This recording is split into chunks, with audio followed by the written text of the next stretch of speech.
Turmeric contains bioactive compounds with medicinal properties. However, the curcumin content of turmeric isn't that high. It's around 3% by weightTrusted source.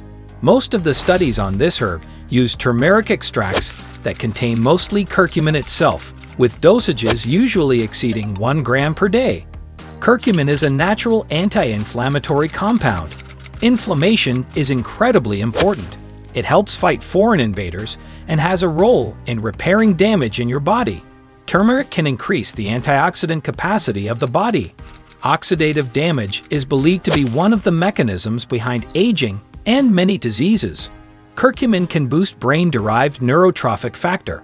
Before scientists had a better understanding of neurons, it was believed that they weren't able to divide and multiply after early childhood.